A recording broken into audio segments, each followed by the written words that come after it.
Hello guys, welcome to Upskills academy. I hope you are doing well. So बेटा, आज हम operational research series का next lecture करते हैं, जो कि है अब सिंप्लेक्स मेथड।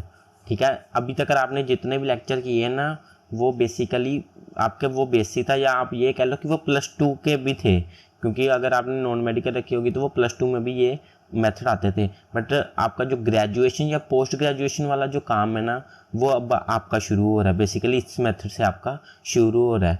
तो बेटा, हम आज देखेंगे कि सिंपलेस्ट मेथड क्या होता है या इसके यूज़ क्या हुआ। अब देखो, ग्राफिकली मेथड से तो हम सब निकाल ही रहे थे और आराम से निकल रहे थे, कोई प्रॉब्लम ही नहीं आ रही थी, फास्ट मेथड भी था। बट प्रॉब्लम कहाँ आ रही है कि ग्राफिकल मेथड में क्या होता था कि ये ना 2 वेरिएबल होते थे। ठीक है ना, ये 2 फंक्शन होते थे। तो इसका हम आगे, इनके भी आगे जो सब कांस्टेंट आते थे 2 ही आते थे, तो इसकी हम एक स्ट्रेट लाइन इक्वेशन बना लेते थे। बट इसमें क्या प्रॉब्लम आ गई सिंपलेस्ट मेथड में, अब वो प्रॉब्लम्स जिसमें एक थर्ड वेरिएबल आ गया या थर्ड ऑब्जेक्टिव फंक्शन आ गया। ठीक है ना, अब थर्ड ऑब्जेक्टिव फंक्शन इधर आया तो वो इधर भी शो होगा, तो इधर आया तो अब हम इन तीनों से इसको स्ट्रेट लाइन इक्वेशन नहीं बना सकते, क्योंकि स्ट्रेट लाइन इक्वेशन क्या थी हमारी, x/a y/b = 1। तो यहाँ 2 ही वेरिएबल होने चाहिए, बट यहाँ क्या है, थर्ड आ गया, तो इससे हमारी स्ट्रेट लाइन इक्वेशन तो बनेगी नहीं। तो अगर स्ट्रेट लाइन इक्वेशन नहीं बनेगी तो हम ग्राफिकल मेथड का यूज़ कर ही नहीं सकते, तो इसलिए हमें इसको सिंपलेस्ट मेथड का यूज़ करना पड़ेगा। तो बेटा, अब इस मेथड को करते क्या, इस मेथड में ना एल्गोरिदम्स होते हैं। एल्गोरिदम क्या है, एक सेट ऑफ रूल्स। एल्गोरिदम किसको बोलते हैं हम, सेट ऑफ रूल्स, कि किसी चीज़ को करने के कुछ रूल्स होते हैं, अगर आपने उस रूल के अकॉर्डिंग किया तो वो चीज़ तभी सही होगी। ठीक है ना, जैसे आपने चाय बनानी है तो चाय का भी एक रूल ही है ना कि पहले आपने बर्तन वगैरह लिए, गैस ऑन की, पानी डाला, चाय पत्ती डाली, शक्कर डाली, ठीक है ना, दूध डाला गर्म की, तो फिर चाय बन गई। तो कहने का मतलब कोई भी आप प्रोसेस इसमें ना सही करो तो वो प्रॉपर चाय आपकी बनेगी नहीं। ठीक है ना, सही नहीं बनेगी। तो इसीलिए एक सेट ऑफ रूल्स होते हैं, जिसके कारण ये कहने का मतलब ये मेथड को हम अप्लाई करते हैं। और बड़ी क्लासेस में जैसे पोस्ट ग्रेजुएशन में, एमएससी में तो इसका एल्गोरिदम ही पूछ लिया जाता है, और ये अकेला इतना एल्गोरिदम नहीं है, ये इसका हाफ पार्ट है। आज हम हाफ पार्ट ही करेंगे और नेक्स्ट पार्ट हम नेक्स्ट वीडियो में करेंगे। बट इसका पूरा का पूरा एल्गोरिदम ही पूछ लिया जाता है। ठीक है, तो इसका भी बात कर, ये मैं एमएससी की बात कर रहा हूँ। ठीक है ना, आप अब जो भी बीकॉम में हो या जहाँ जो भी इकोनॉमिक्स का कर रहे हो वो उसके अकॉर्डिंग आप देख लेना। बट हमारे एमएससी में तो इसका सीधा ही पूछ लिया जाता था कि एल्गोरिदम बताओ। ठीक है ना, अब बेटा हम पहले आज ना क्या सीखेंगे कि जनरल फॉर्म से हमने स्टैंडर्ड फॉर्म में कन्वर्ट करना है। ठीक है ना, तो जनरल फॉर्म हमारी क्या होती है, ये वाली फॉर्म, इसको ही हम जनरल फॉर्म कहते हैं। तो हमने इसको किस में करना है, स्टैंडर्ड फॉर्म में करना है। तो इसके कुछ रूल्स हैं, ये 4 रूल्स हैं, ये देख लो। इसमें क्या है कि उन्होंने कहा है कि हमने ऑब्जेक्टिव फंक्शन देखना है कि वो मैक्सिमाइज है कि मिनिमाइज है। ठीक है ना, अगर तो मिनिमाइज है तो उसको हमने मैक्सिमाइज में कर देना है। कैसे करना है, max dash equal to minus minimum Z. कहने का मतलब अगर तो मैक्सिमम है तो फिर तो कोई बात नहीं, उसको मैक्सिमम में ही रहने दो। बट अगर आपका फंक्शन मिनिमम में है तो उसको आपको मैक्सिमम में चेंज करना पड़ेगा। और कैसे करोगे, बस माइनस से मल्टीप्लाई कर दो। तो बेटा मैं इक्वेशन ही वो वाली लेके आया हूँ कि जिसमें हमें करना पड़े। ठीक है ना, तो पहले आपने लिखना है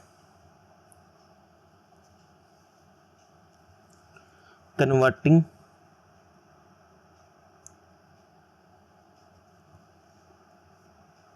the original problem into maximization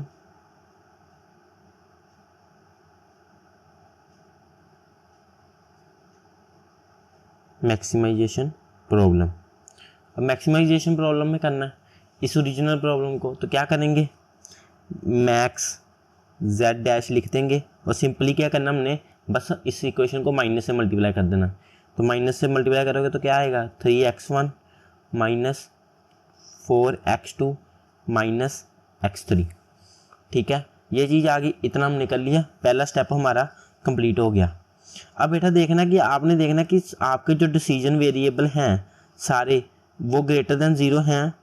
अगर तो कोई डिसीजन वेरिएबल ग्रेटर देन 0 नहीं है तो वो उसको अनरिस्ट्रिक्टेड बोलते हैं, वो आगे करेंगे।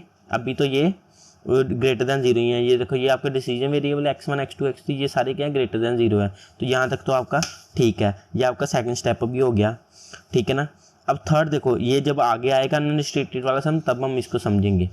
अब थर्ड देखो, अब बेटा उन्होंने कहा है कि आपने क्या इंट्रोड्यूस करना है, स्लैक और सरप्लस वेरिएबल इंट्रोड्यूस करने हैं कॉन्स्टेंट में, ठीक है ना, इनइक्वालिटी को इक्वेशन में बनाने के लिए।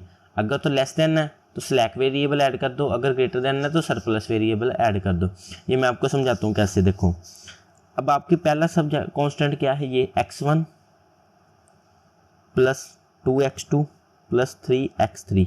अब ये देखो ये जो है ना वो आपका ये है बेसिकली आपका, ये पहले यह सब्जेक्ट कर लो, ये जो है ना आपका ये लेस देन 90 है, तो आपने इसको इक्वल्स टू बनाना है।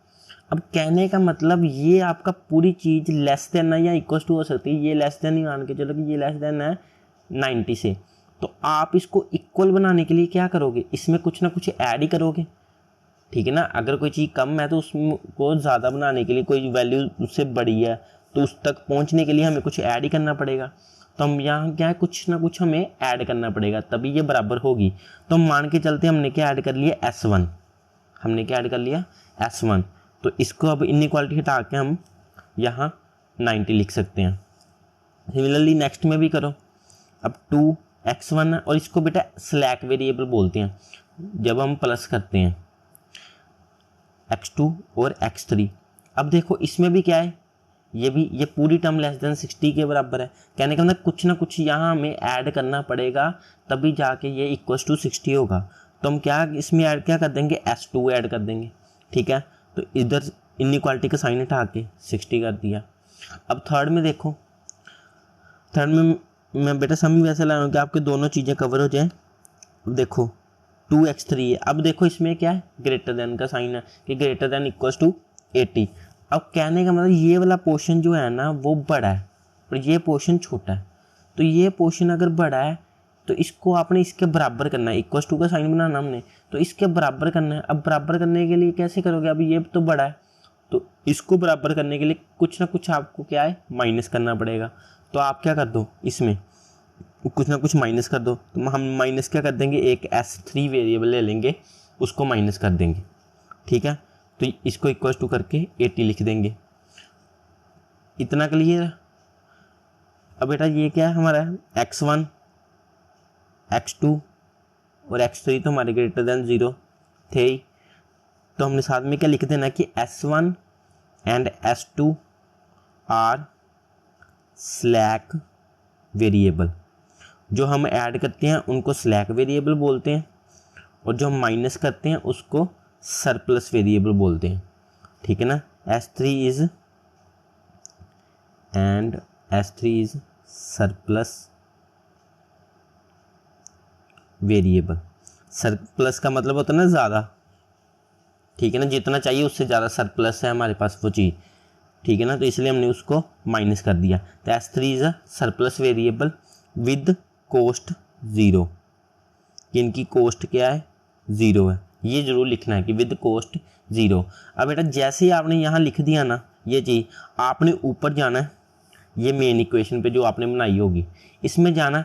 अब जो आपने चीज़ें ऐड की हैं इधर, जो भी वेरिएबल्स ऐड किए हैं, स्लैक वेरिएबल ऐड किए हैं, सरप्लस वेरिएबल ऐड किए हैं, आपने उसके साथ में जाके ना ऐसे 0S1 0S2 यहाँ लिख देने हैं और 0S3, ठीक है ना, क्योंकि कोस्ट 0 थी तो 0 0 की, और ये सारे प्लस करने हैं, ये नहीं कि ये माइनस हो रहा है तो ये आप माइनस कर रहे हो, ठीक है ना। ये सारे आप तीनों क्या करोगे प्लस ही करोगे।